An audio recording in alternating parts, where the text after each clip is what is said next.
भारतात सायबर फसवणुकीचे प्रमाण झपाट्याने वाढत आहे। फसवणुकीचे कॉल आणि मेसेजच्या माध्यमातून घोटाळेबाज निरपराध लोकांना बळी बनवत आहे। डिजिटल माध्यमातून व्यवहार करणे जितके सोपे आहे तितकेच घातक सुद्धा आहे, कारण सायबर गुन्हेगार रोज नव्या पद्धतीने फसवणूक करण्यासाठी तयार असतात। लोकांना फसवण्यासाठी काय बोलावे आणि कोणती पद्धत वापरावी हे त्यांना माहिती आहे। तर अशाच फ्रॉड व्यक्तींकडून मनोरचे डॉक्टर हरीश रदाळ यांची सुद्धा फोनद्वारे फसवणूक करण्याचा प्रयत्न करण्यात आला, मात्र त्यांची फसवणूक होता होता ते वाचले आहेत। कशा प्रकारे त्यांची फसवणूक करण्याचा प्रयत्न करण्यात आला होता हे त्यांच्याकडून ऐका। तर यासाठी डॉक्टर रदाळ यांनी जनसंवाद अभियानाचे कौतुक करत सर्व पोलीस अधिकारी कर्मचारी यांचे आभार मानले आहे। डॉक्टर रदाळ यांनी सतर्कता बाळगून आपली फसवणूक टाळली आहे। मात्र या प्रकरणावरून डॉक्टर रदाळ यांच्या माध्यमातून हेच शिकायला मिळते की जर आपण थोडी सतर्कता बाळगली तर फसवणूक टाळणे सहज शक्य आहे।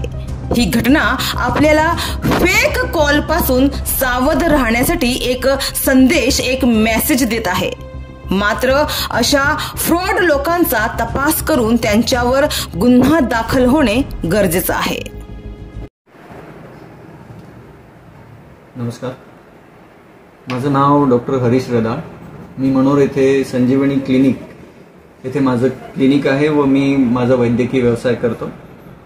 मला एक दिवस असंच प्रॅक्टिस करत असताना मला एका मुंबई पोस्ट ऑफिसमधनं कॉल आला, ज्याच्यामध्ये मला सांगण्यात आलं की तुमच्या नावाचं एक पार्सल आलं आहे आणि ज्याच्यामध्ये देशविघातक अशा काही वस्तू आढळून आलेल्या आहेत, ज्याच्यासाठी की तुम्हाला व्हिडिओ कॉन्फरन्सिंगद्वारे तुम्हाला मुंबई पोलीसशी कनेक्ट करावं लागेल आणि ते तुमचा जबाब घेतील, म्हणून तुम्हाला व्हिडिओ कॉलिंगद्वारे आम्ही अप्रोच करणार आहोत असं मला सांगण्यात आलं।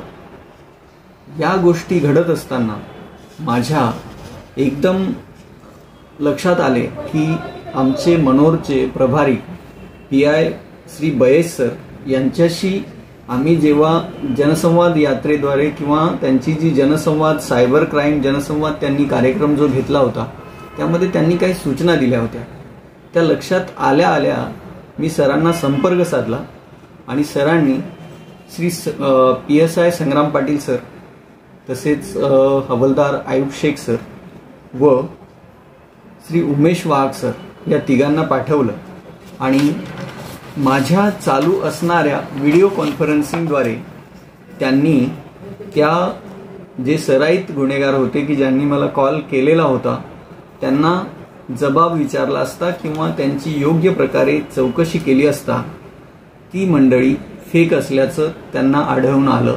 जेव्हा ते त्यांची विचारपूस करत होते त्यांना किंवा त्यांचा जबाब घेत होते, समोरच्या व्यक्तीला त्याप्रमाणे त्यांच्या आन्सर देता आले नाही, तसेच त्यामुळे त्यांनी कॉल कट करून त्यावरून पळ काढला।